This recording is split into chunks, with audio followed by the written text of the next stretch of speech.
بسم اللہ الرحمن الرحیم۔ عزیز طالب علموں، آج جس طرح سے دھوپ نکلی ہے، ہم سب لوگوں کی خواہش ہے کہ ہم دھوپ میں بیٹھے، کیونکہ ہم نے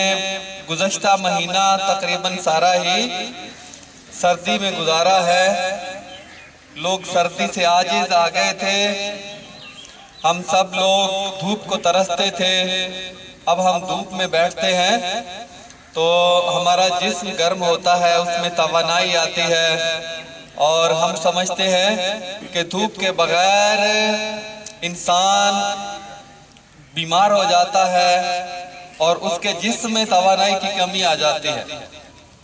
یہ اللہ کا بہت بڑا انعام ہے کہ ہمارے ملک کے اندر اتنے موسم ہیں، گرمی کا، سردی کا، بہار کا،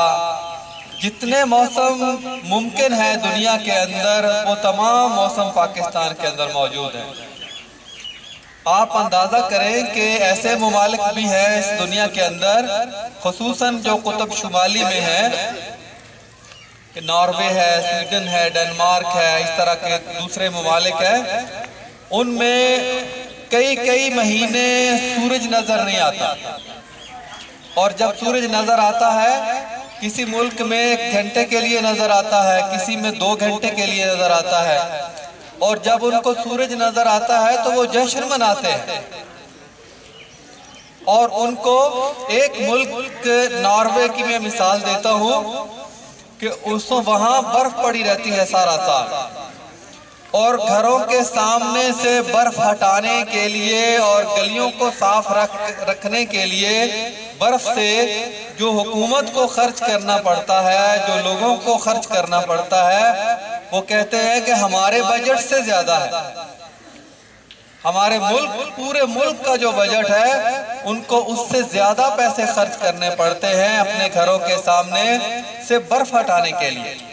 اور اپنی گلیاں، اپنی سڑکیں صاف رکھنے کے لیے۔ یہ کتنا بڑا انعام ہے اللہ کا کہ اللہ تعالیٰ نے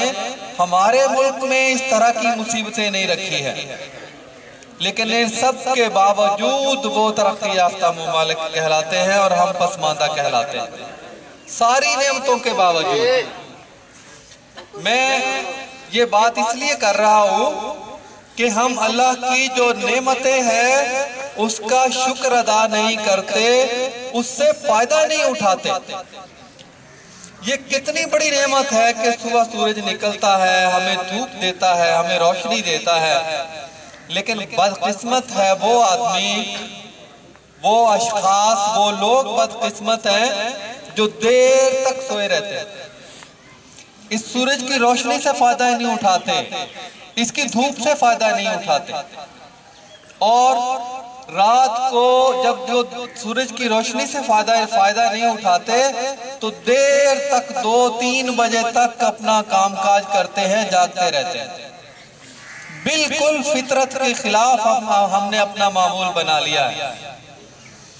جب انسان فطرت سے ہٹتا ہے، اللہ کی نعمتوں کی قدر نہیں کرتا، تو اللہ تعالیٰ اس پر روزی تنگ کر دیتا ہے، اس کا کھانے پینے کی اشیاء میں کمی لاتا ہے، اس کا روزگار کم کر دیتا ہے، اور وہ لوگ غیر ترقی یافتہ ہو جاتے ہیں، غیر تہذیب یافتہ ہو جاتے ہیں۔ کتنا زبردست موقع ہمارے لیے اللہ تعالیٰ نے رکھا ہے کہ ایک انسان صبح اٹھتا ہے، صبح اٹھ کے وضو کرتا ہے، نماز پڑھتا ہے، اس کے بعد اس کے پاس وقت ہوتا ہے کہ وہ دن کی روشنی میں، صبح کی ٹھنڈی ہوا میں وہ کچھ سیر کرے، کچھ اپنا کام کاج نمٹا لے، اپنی روزی کے لیے نکل جائے۔ لیکن وہ شخص جو سویا رہتا ہے اس وقت، اس سے وہ اصل میں اس کی قسمت سوئی رہتی ہے۔ انسان جو قدر نہیں کرتا، اس سورج کی قدر نہیں کرتا، اس روشنی کے منبع کی قدر نہیں کرتا، روشنی اور دھوپ کی قدر نہیں کرتا، تو وہ انسان، میں کہتا ہوں کہ قسمت اس کی سو جاتی ہے۔ اللہ نے قرآن مجید میں بالکل واضح فرمایا کہ دن کام کرنے کے لیے بنایا ہے اور رات آرام کرنے کے لیے بنائی ہے۔